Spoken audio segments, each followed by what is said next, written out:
ससुराल से मायके तक। खुशबू घर का सारा काम खत्म करके कमरे में कुछ देर आराम करने के लिए जाती है और इसी बीच उसकी आंख लग जाती है। पर थोड़ी ही देर बाद खुशबू की सास अर्चना वहां आती है और खुशबू को सोता हुआ देखकर उस पर बरस पड़ती है। ये लो, एक मैं बूढ़ी से आवाज दे दे कर थक गई, पर यह महारानी अपनी नींद से बाहर नहीं आई। अरे ओ करम जली, शाम हो गई है, उठ जा, मुझ बुढ़िया को एक कप चाय मिलेगी भी या नहीं। अपनी सास की आवाज़ सुनकर खुशबू हड़बड़ाते हुए उठती है और डरती हुए अपनी सास से कहती है, माफ़ करना माँ जी, आज तबीयत कुछ ठीक नहीं थी ना, इसलिए आँख लग गई। बहू, तेरी तबीयत ठीक ही कब रहती है? हर 2 से 3 दिन बाद तुझे तो अपनी माँ का चेहरा देखना होता है। मैं अभी तेरी माँ को यहाँ बुलाती हूँ और तेरी इस करतूत के बारे में बताती हूँ। पर माँ जी, इतनी छोटी सी बात के लिए आप मेरी माँ से मेरी शिकायत क्यों कर रही हैं? बहू, अगर तेरी शिकायत ना करूँ और तेरी माँ को यहाँ ना बुलाऊं तो तू तो एक भी काम सही तरीके से नहीं करती।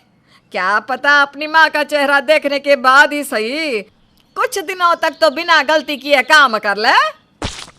अर्चना की हमेशा से एक ही आदत थी, बहू की हर छोटी बड़ी गलती पर उसकी माँ को बुला लेना और उसकी माँ के ही सामने उसको भला बुरा सुनाना, साथ ही साथ अपनी समधन को भी ताना देती।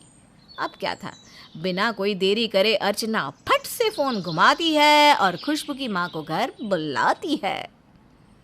मिल लीजिए समधन जी आराम से अपनी बेटी से।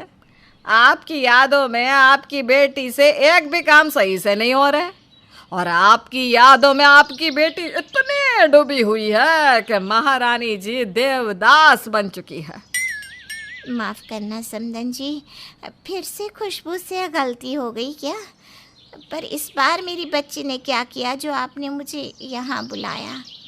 अपनी बच्ची को सोने का सही समय बता कर जाओ, और घर में बहुएं कैसे रहती है वो भी तुम्हारी बेटी को पता नहीं। इंसान दिन में सोते हैं या रात में?